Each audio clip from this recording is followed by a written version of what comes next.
Pada hari Sabtu, tanggal 4 Juni 2022, ajang balap mobil listrik Formula E resmi digelar di Jakarta International E-Prix Circuit Ancol, Jakarta Utara. Balapan ini merupakan seri ke-9 dalam kalender kejuaraan dunia Formula E musim 2021-2022. Seluruh media mengabarkan bahwa event tersebut sukses besar. Apakah benar event tersebut sukses besar? Pertanyaan ini layak disampaikan mengingat banyak sekali media yang menggambarkan bahwa Formula E sukses dengan begitu saja. Simak ulasan selengkapnya bareng aku Mela hanya di Headline.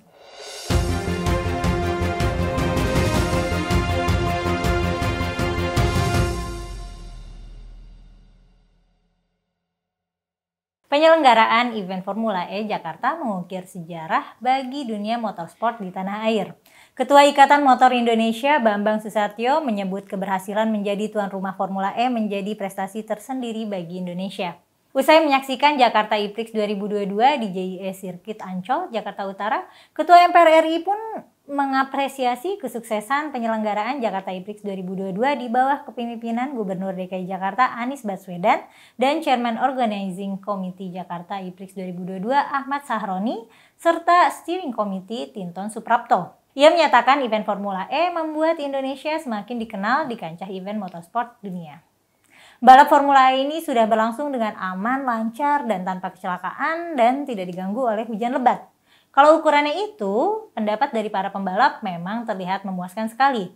Tapi bagaimana dengan kesuksesan secara bisnis dan ekonomi? Ajang Formula E ini memakan uang rakyat begitu besar loh.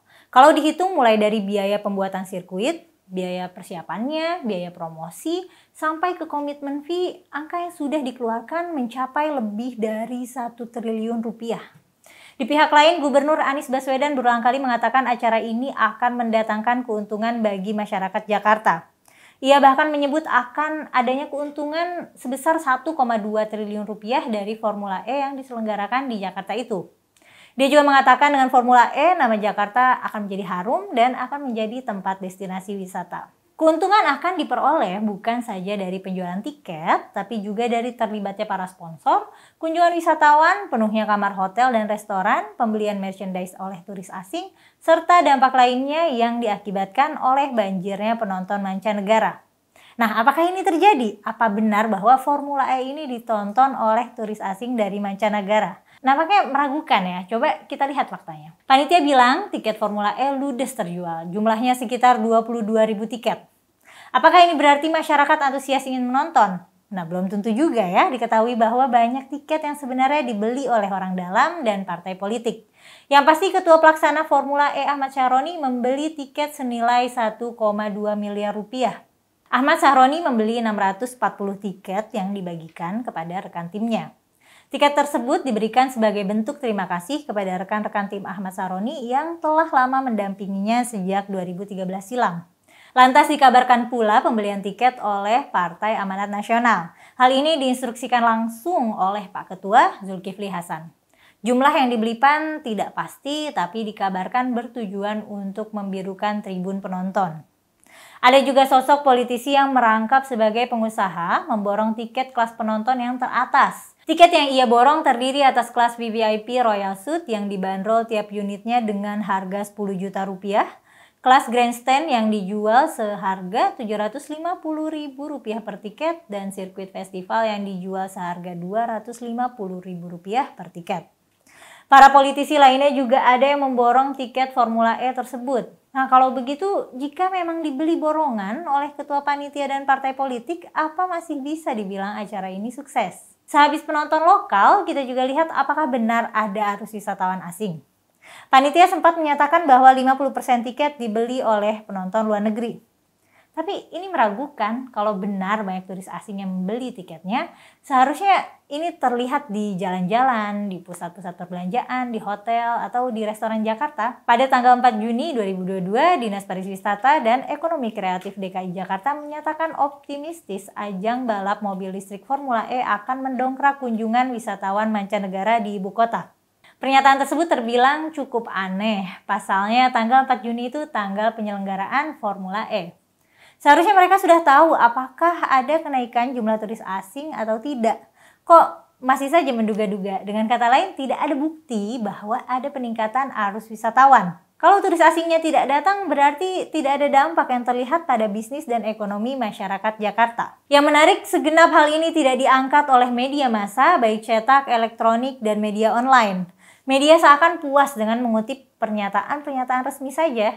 Ketika dikatakan acara Formula E itu sukses, itu yang diangkat sebagai berita. Banyak media terkesan tidak berusaha menggali apa yang terjadi di lapangan. Ini terkait dengan pemberitaan mengenai wisatawan asing. Ternyata ada sejumlah media online yang menurunkan tulisan yang disebar oleh Pemprov DKI begitu saja, tanpa ada verifikasi atau tambahan data. Bahkan terkesan di copy paste aja. Pada intinya tulisan itu seolah menampilkan antusiasme wisatawan asing menonton balap Formula E. Misalnya saja ada yang menulis tak hanya warga negara Indonesia, gelaran Formula E di Ancol banyak disambut antusias warga negara asing. Sementara yang lain memuat judul penonton asing bergembira di Formula E Jakarta dari Yunani hingga Skotlandia. Ada pula sejumlah media online lain yang memuat berita serupa dengan judul yang tidak jauh berbeda. Leadnya sama, berbunyi ajang Formula E Jakarta tidak hanya disambut antusias oleh warga Indonesia tapi juga oleh warga negara asing. Tapi isi tulisannya itu hanya berdasarkan keterangan 3 warga negara asing yang datang ke Jakarta untuk menonton Formula E. Namanya Harry dari Yunani, Matt dari Skotlandia, dan Cynthia dari Belanda. Cara penulisan berita semacam ini sebenarnya janggal.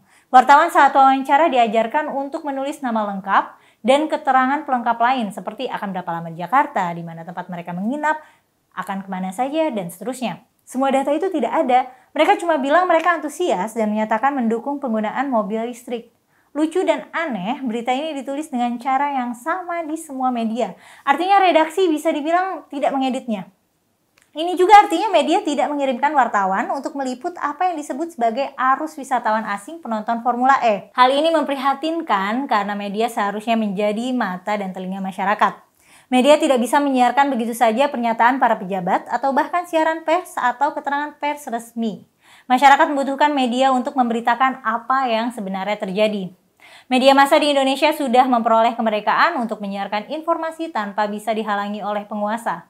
Sayang sekali kalau kemerdekaan itu digunakan hanya untuk menyampaikan pernyataan resmi. Menurut kalian gimana nih perihal acara Formula E tersebut? Apa benar yang diberitakan media-media bahwa acara tersebut sukses besar? Coba tulis pandangan kalian di kolom komentar ya, nanti aku mau baca.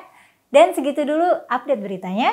Jangan lupa untuk komen, like, dan subscribe channel YouTube Geolive. Aku Mela mohon undur diri, sampai jumpa di episode headline selanjutnya.